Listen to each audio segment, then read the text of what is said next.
morning, everybody. It's Alex Grichuhin from HRN, the place where we do the online pulmonary and cardiac rehabilitation. It is the 9th of March, and today we're going to talk about congestion, since that's a big topic, basically. That's, especially with me, I just got over some sickness, and so we're going to be talking about congestion today. So obviously spring is here. Like right now, it probably doesn't feel like it depending on where you're at. But spring is here, and with the usual warm February in the Northeast USA and longer growing season in general, pollen count might actually be higher than usual coming up in March. If pollen affects you, the spring's higher pollen count prediction may give you more reason to be wondering, why am I feeling so stuffy?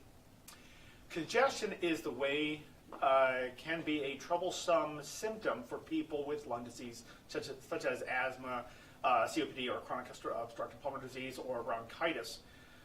Congestion refers to the buildup of mucus or inflammation in the airways, which can cause breathing difficulty.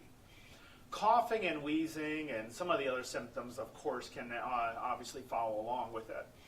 Here are some recommendations to help alleviate congestion in the airways at home. Stay hydrated. Drinking plenty of fluids such as water, tea, and broth can help thin out mucus and reduce the actual congestion. Staying hydrated also keeps the nasal passages moist, which can also reduce inflammation and irritation.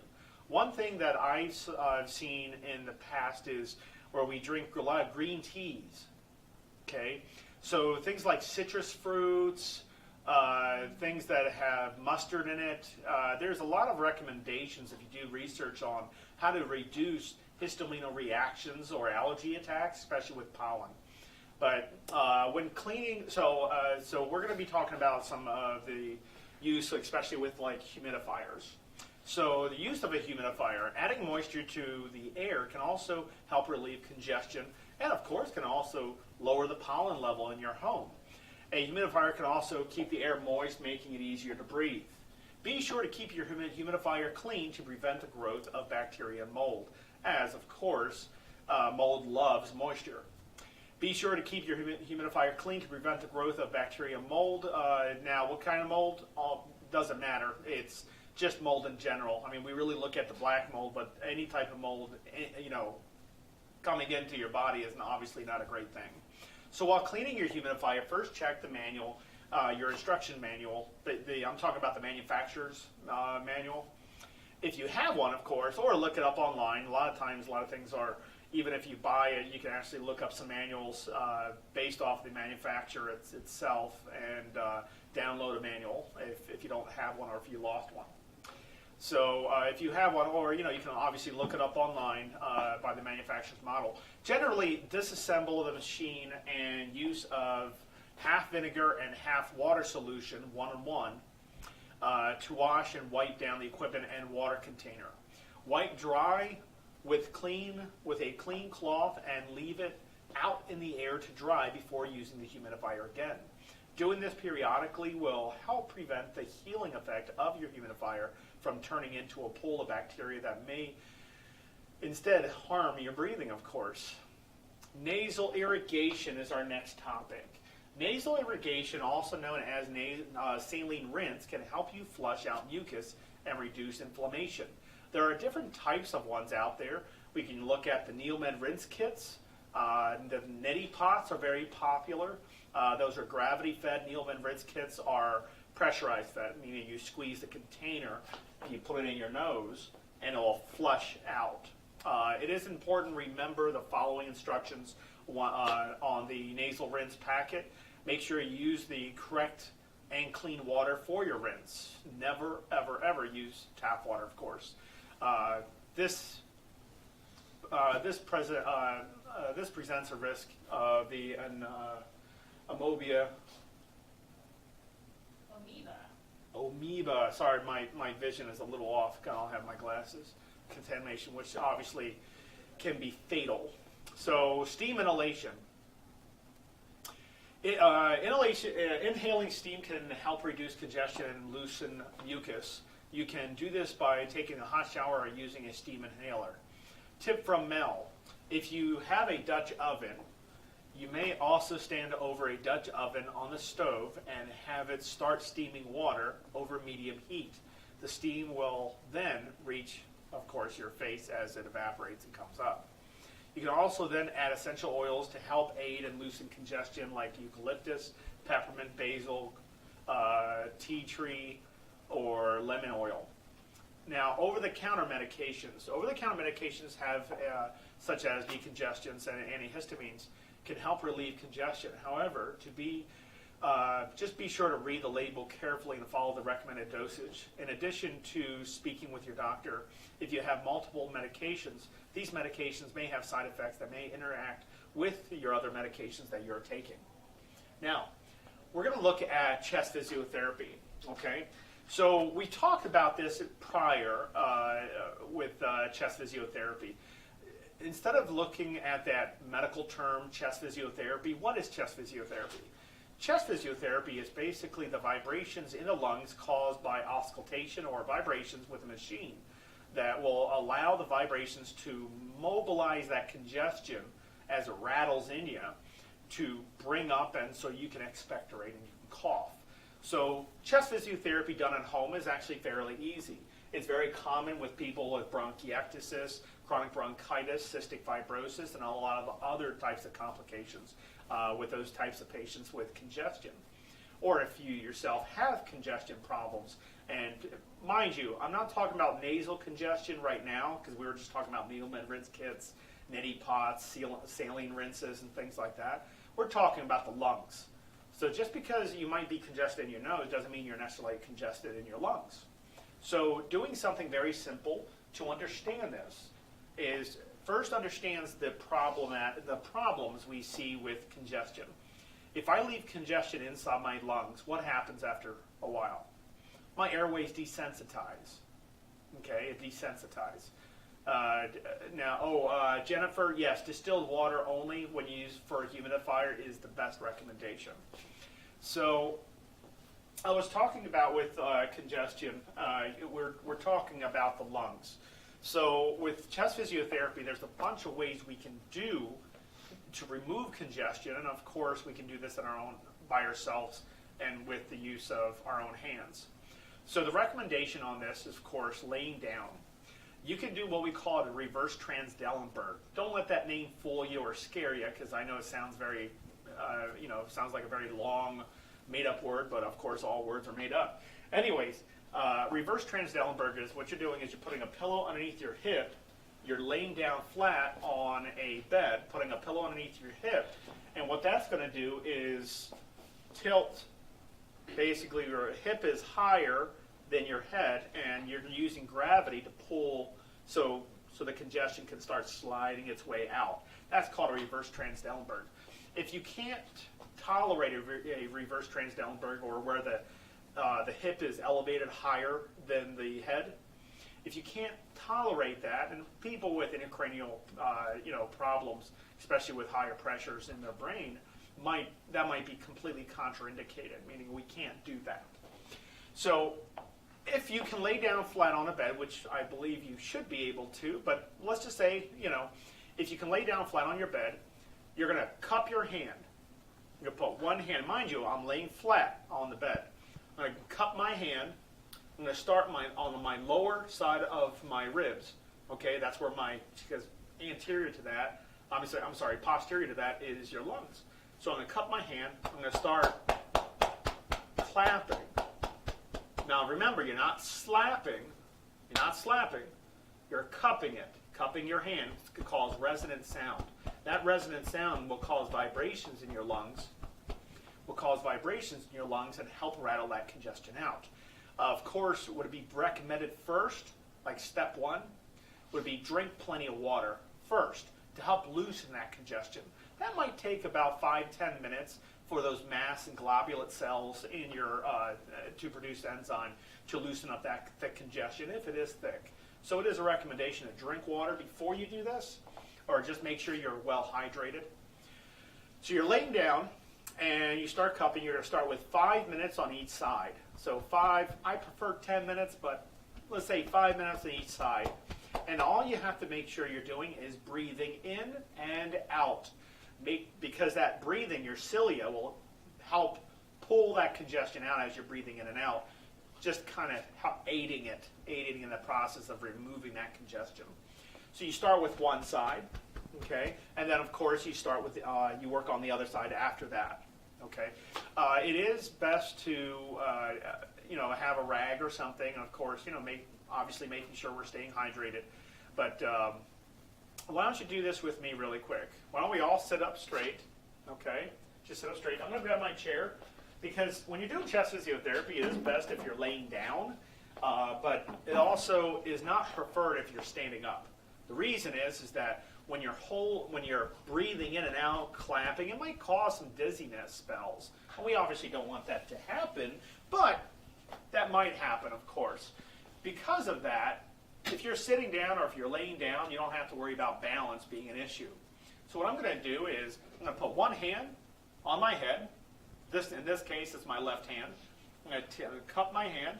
I'm going to start on the lower side, just breathing in and out.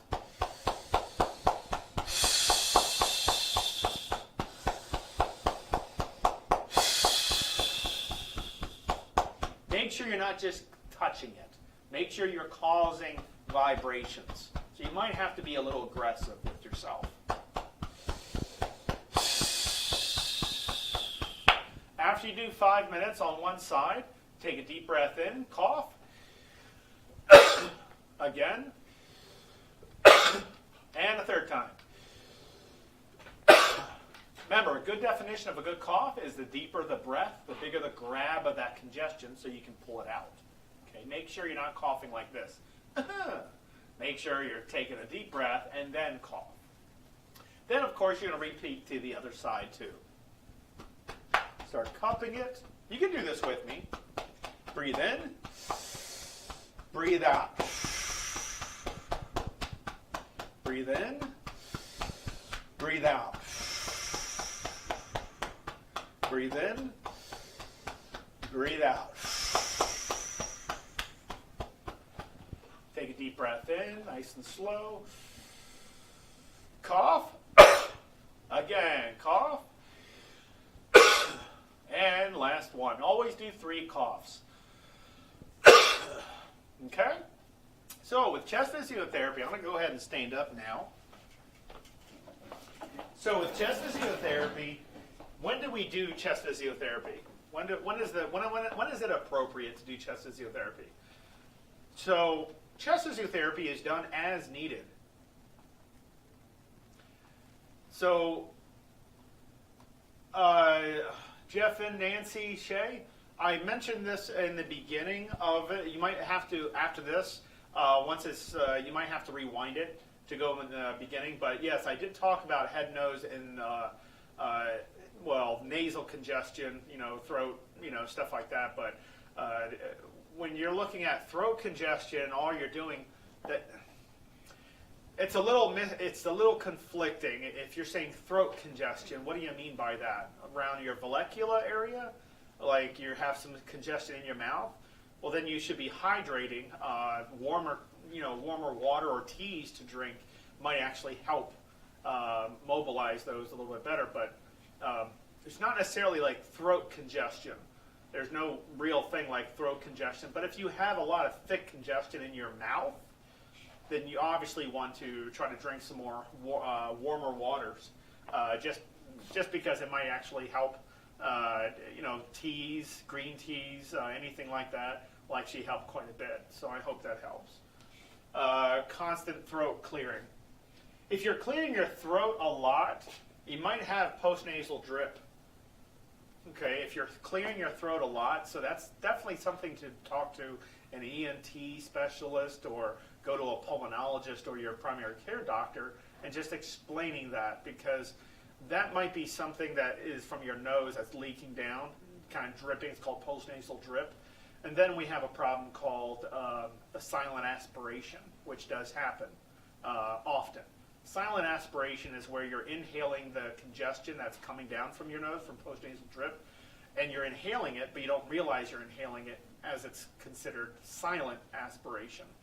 So if you're constantly having to do that, and on the base of your tongue, so let's say this part of my forearm is my tongue, the base of it, you have what we call the vallecula area, and up here is the epiglottis. So it sits down flush almost on your windpipe, your trachea. So when you swallow, it comes down. So the food doesn't go into your windpipe, it goes right posterior to that. It goes into your esophagus so you can swallow whatever you're trying to eat.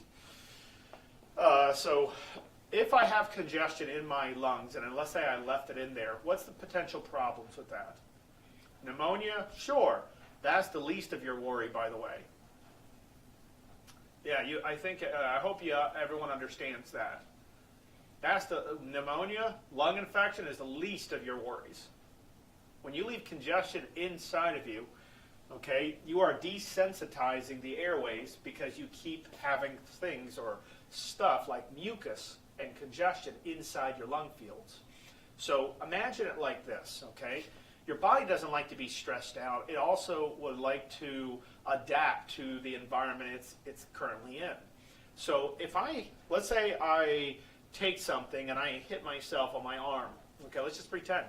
I hit myself on my arm, and at first it stings, but if I keep doing that, after a while, my endorphins will start kicking in, and that area will start numbing up. That means that area will be desensitized. That same scenario will happen inside your lungs.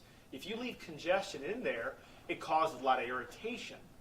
That irritation, after a while, your body doesn't like it, will try to numb that area up in your lungs, where congestion will start entering in you, and you're not responding. Your body's not responding to foreign particles and thick congestion and things like that. Usually, when something enters your airway, your glottic pharyngeal spasm will start getting stimulated, meaning you'll start coughing very violently as soon as that happens.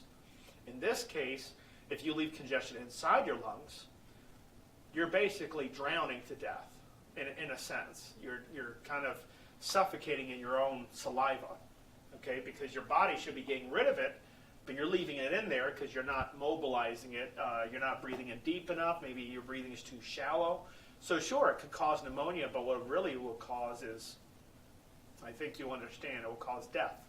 Mucus plugging, it will cause the increased work of breathing, it would cause a lot of things, because if you have congestion inside your lungs, how can air pass through it? It won't be able to. That means it's plugging up, okay?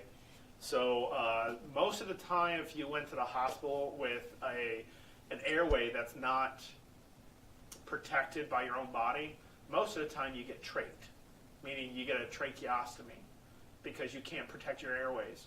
And understand that you might have a DNR or maybe do not intubate, but if you go into the emergency room and they don't know you, okay, they don't know you have that information, they'll just automatically do that. As soon as, because their goal here is to keep you alive. And that's the job. You go in the emergency room, you're blue in the face, they can't, you can't protect your airways. What other choice do they have? That's the big issue. Now, if you walked into the emergency room and you explain your problems, the results might be different. But if you winded up on a gurney, 911 was called or something, and you winded up in a gurney and you were taken in through ambulance to the hospital, and you can't protect your airways because you haven't been able to do an effective cough, you left congestion in there, desensitizing your airways, yes, you're going to get trached. That's just, can't protect your airways, what else can there be done? Anyways, let's talk about some of these questions here. Sherry from West Virginia asked, my nose runs all the time. Well, go catch it. I'm just joking. I change my cannula every week. Should I do it more? So this is a great question, Sherry from West Virginia. If your nose runs all the time, there's something in your home that, I don't want to say it's the nasal cannula, per se. I would want to say that it might have something to do with something in your home, okay? It could be pollen buildup, it could be mold buildup. Your house can be completely clean, but one thing that we might not be looking at is the filters, or maybe even the filters on your air conditioner heating filters. Your ductwork might have some mold buildup. Now, If your nose runs all the time and you have a bubbler on your concentrator that you're using, because you mentioned I have to change my cannula, I'm assuming you mean the nasal cannula every week. So with that being attached to a bubbler, what is a bubbler? A bubbler is a passover type of humidifier. It allows air to come through it, and it bubbles inside of a small chamber, and that bubble will pick up some of that moisture and deliver it over to you, so the air coming to you isn't very dry, it's a little bit moist. It usually works well if the liter flow is at least 4 liters per minute, but it can be used for 2 liters per minute. It's just it's a comfort measure, you know. But I would highly suggest doing a mold test in your home just to double check and cross that off your list. Because if your nose is running all the time, I'm thinking it's too much moisture coming in. It could be that your bubbler is leaking some fluid. That does happen where the bubbler will put a little bit of fluid inside the nasal cannula line. And anytime that happens, we always change it, you know, because that moisture builds up mold. So what I would have done if with a bubbler, I automatically put a spacer. It's a water trap spacer, and it works like a coupling. And it's a small tube, 2 chambers, okay, with 2 nozzles, and you just put it on your hose, but then you need another hose to attach it, usually your nasal cannula. So you have the mainline hose, you have the water trap, and then you have the nasal cannula attached to the other side of that coupling. So when water comes in, it'll trap it, and it won't push it through. But you might want to just double check and make sure if the bubbler is over aggressive, because sometimes the bubbler, when somebody's running at 6, 7, 8 liters per minute, it's going to bubble a lot and might cause some of the fluid to come in through the line. So just double check on that. Michelle from Ohio asks, what is the actual purpose of a humidifier bottle in the oxygen concentrator? Should I use it all year round? Okay, so I kind of mentioned this with Sherry's. So the purpose of a humidifier bottle on a concentrator is to pre-humidify the air, the water. Pre-humidify the oxygen coming through. Okay, so when the air comes in, when the oxygen comes in, I shouldn't say air, I should say oxygen. So when the oxygen comes in, it's going to be semi-humid. Because if you're running, let's say you're running 2, 3, 4 liters of oxygen through your with your nasal cannula, it might dry out your sinuses, it might dry out your nose because of the constant airflow. So having a humidifier like a bubbler, or even a regular humidifier will actually just work, but bubblers will probably work the best, but that is the purpose of that. And should you use it all year round? Of course, if it's a constant flow and you're finding your nose is very congested, or you might want to ask your DME company to change out that bubbler with something that's better. Sometimes that happens. Sometimes the bubblers, they're passed off FDA approved, of course, but there are some times where the bubbling is happening. It's too aggressive and it's causing too much water to shoot out of the bubbler to enter into your nasal cannula. So you just want, if that happens a lot, just talk to your DME company. And they should look at that more closely. So yes, you should use it all year round. Now, Janet from Tennessee asks, can Rehab reverse the scarring on my lungs from IPF? No, you're still going to have the scarring on your lungs. It's just your lungs are going to be compliant with rehabilitation, with pulmonary rehabilitation. Meaning that you have scarring, shows up on your x-rays, but if you didn't, let's say you kept it solidified, meaning scarring was there, very, very dense, your lungs very dense, meaning I take a deep breath in, my chest feels very, very tight, okay? In pulmonary rehab, what I'll do is I'll stretch the lungs out. I don't physically stretch them, I just show you how to do it. Stretch the lungs out with the scarring. It will cause a lot of agitation a little bit, but as I stretch it out, and the next time you breathe in, it doesn't feel your lungs don't feel so stiff. Okay, that's called hyperinflation therapy. So it can help make the scarring more, I want to say, it would help make your lungs more compliant compliant, meaning easier to inhale and, of course, exhale if you do pulmonary rehabilitation. We have a lot of people that have IPF, but with idiopathic pulmonary fibrosis, the lung stretches are the biggest fix on it. So Carol from North Michigan asked, even if my oxygen doesn't drop, what makes it hard to breathe? CO2. What causes my bronchial tubes to close and make it hard to breathe? So if your bronchial tubes are closing, that sounds like asthma. Okay. Now, if you don't have asthma, then I would actually, because it seems like, Carol, it seems like you're confused of what you have. I would actually go to a doctor to get a pulmonary function test to determine exactly what I have, right? That's what a pulmonary function test is for. Guessing, like, even if my oxygen doesn't drop, why do I feel hard to breathe? Well, that's a ventilation problem.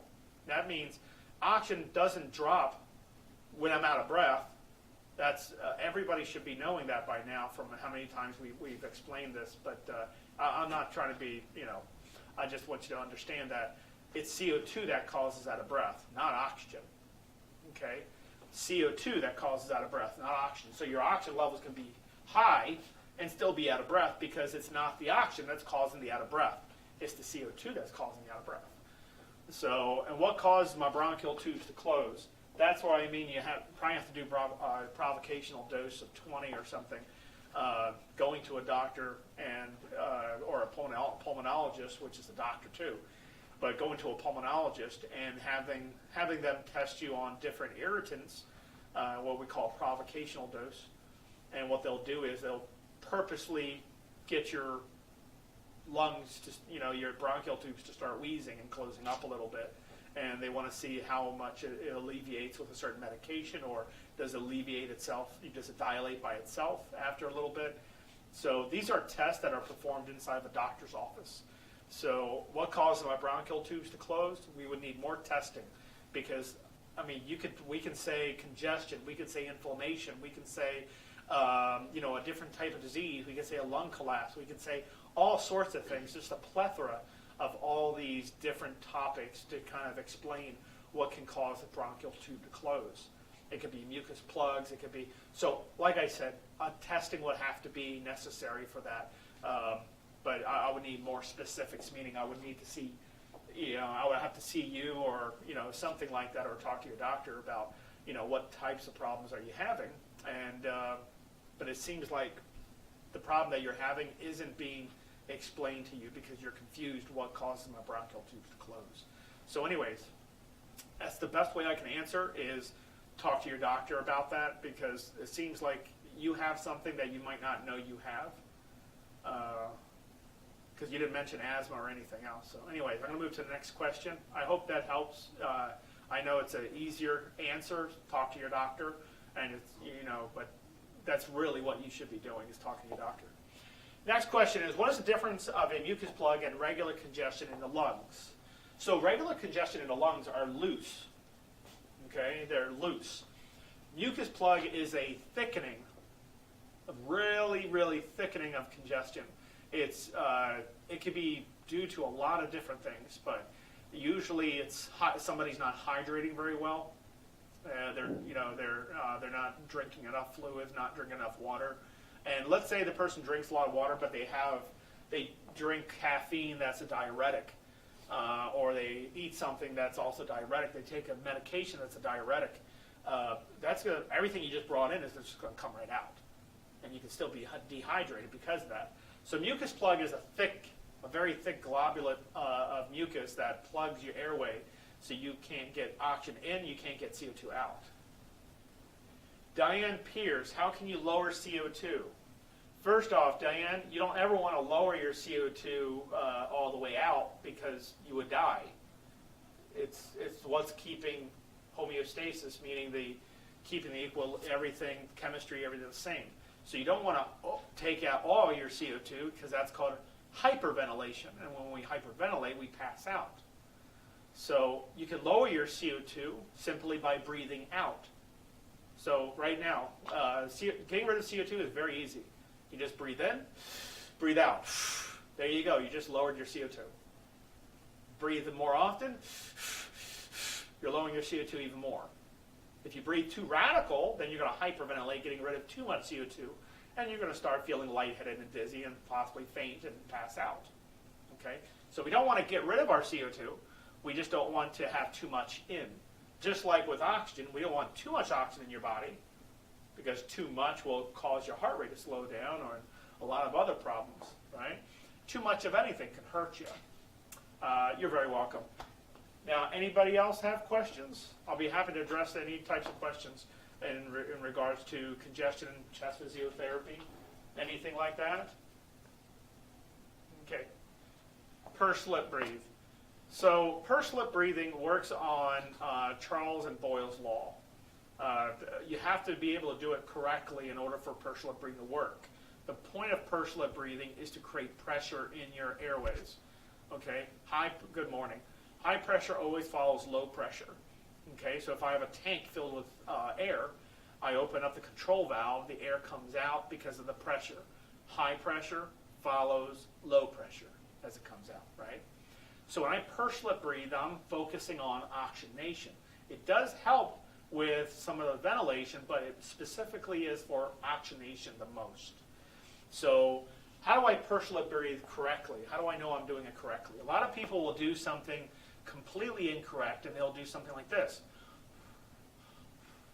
And that's pursed lip breathing. That is not pursed lip breathing. Okay? How do you know that's the right pressure? Because that pressure has to be high enough in order for the oxygen to make it into the blood faster. You're manipulating it. Okay? So I would grab a piece of tissue, hold it arm's length in front. Okay? You'll hold it arm's length in front. You take a breath in, smell the flowers. When you blow out, that tissue should move violently. But if you're bending your arm or bringing it closer, you're cheating yourself. To do pursed lip breathing properly, you need a proper pressure. Cheating will just make more errors. Okay? Arm's length all the way in front, tissue hanging, and what you would do is you would just take a deep breath in, see if you can move that tissue. If it only quivered a little bit, like it didn't move very much, tighten your lips a little bit tighter, take a deeper breath, and see if you can move it. Practice that until you can move the tissue more forcefully.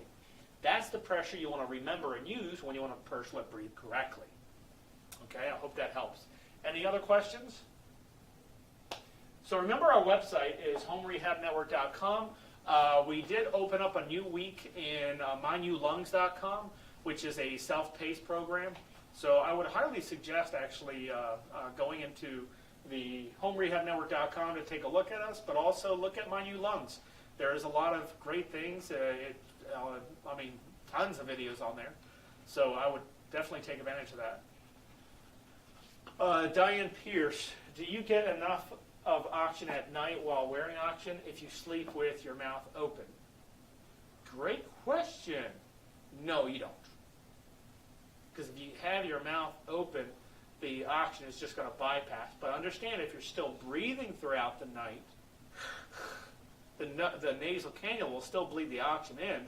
And if you're inhaling, which you should be, because you shouldn't be holding your breath throughout the whole night, it should bring in the oxygen. It'll kind of trap some of that pure oxygen in your mouth. So as you breathe it in, you breathe in a lot of it. Okay? It also makes the fraction of inspired oxygen higher, which is not a very good thing. Because if you're on 2 liters, you might be, creating a reservoir in your mouth, holding in pure oxygen. Like one breath, let's say I breathe in 1,000 milliliters of air. 2 liters bleeding in per minute, 2 liters per minute. That means that's 2,000 milliliters per minute. That means every 30 seconds is 1,000 milliliters. What I'm saying is, my point is, what I'm trying to make is that if you build up, let's say, a lot of oxygen in your mouth because you left your mouth open, but you have an apneic episode where you're not breathing, as soon as you breathe in, you're going to pull in a heck of a lot of oxygen into your body. And instead of 2 liters per minute, or let's say 24% fraction of inspired oxygen, you might be breathing in about 50% of fraction of inspired oxygen. It's what we call FiO2. So if you have apneic episodes, I would definitely recommend talking to your doctor about sleep apnea and seeing if you're, possibility of having sleep apnea, because that's a big problem. Okay. I hope that helps. I use an oxymask at night that helps because I open my mouth when asleep. Yeah. If you need oxygen at night, of course, an oxymask, nasal cannula works really well, but oxymask, yeah, whatever needs to happen in order for you to bring in oxygen, that's fine with me. I mean, that's as long as you're breathing throughout the night. If you wake up in the middle of the night, this is the big giveaway. If you wake up in the middle of the night often, let's say you try to go to sleep at 11 o'clock, 10 o'clock, but you keep waking up at 2 o'clock in the morning, 3 o'clock in the morning, and it looks like every hour you're waking up. Periodically, it doesn't have to be wake for the whole night, but let's say you're waking up. Something is happening where you might be causing an apneic episode where there might be, you might have some sleep apnea. You might even have central sleep apnea, which is based on the brain. Nothing to do with obstructive sleep apnea. Okay? And of course, you can have a combination of both. See, I have 30% of my lung functions left. Is 5 liters too high?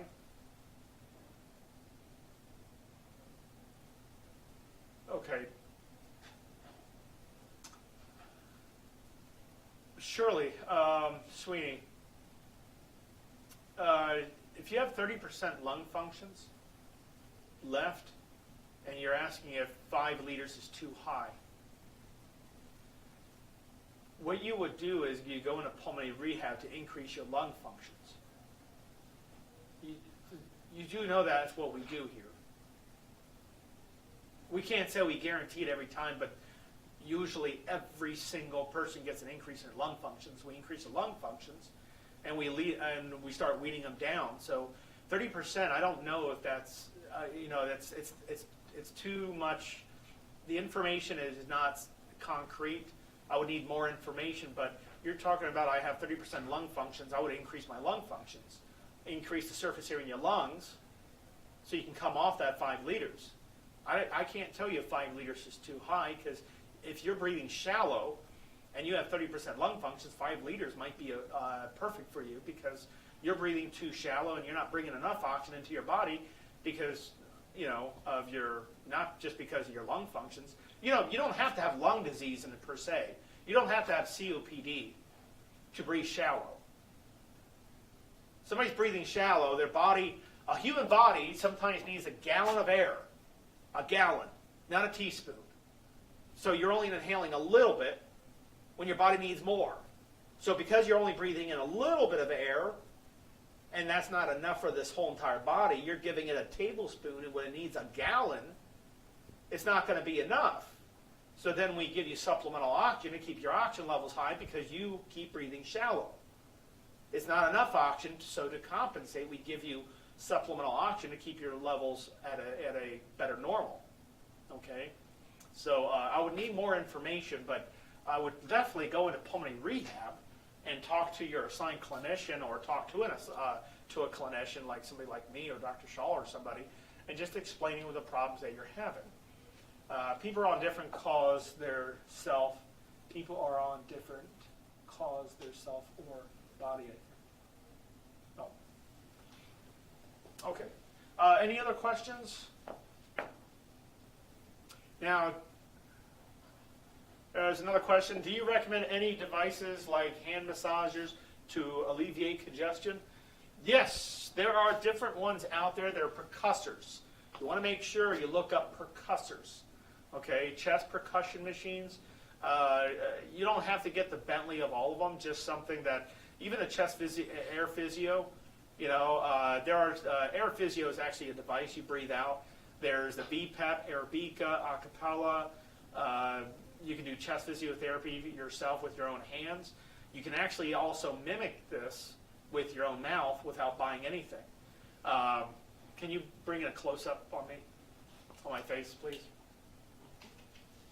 So there's one thing that I have shown a lot of people, especially with cystic fibrosis, is doing your own fluttering in your own mouth, basically utilizing your own mouth as a VPEP, Acapella, Arabica. So I'm going to simulate the same exact thing. What I need to do here is I need to take a breath in. Watch what I do. There are some prerequisites on this. The prerequisites are fairly simple, but If you don't know how to do it, you're just going to have to practice. So what I would do is, the prerequisite is you have to be able to flutter your tongue. Like that. Kind of like gargling in a sense, but it's flooding your tongue on the roof of your mouth. And so if you can do that, then you can do this technique. All right? So I'm going to flutter my tongue, and I'm going to purse lip breathe out all at the same time. So I'm going to do this.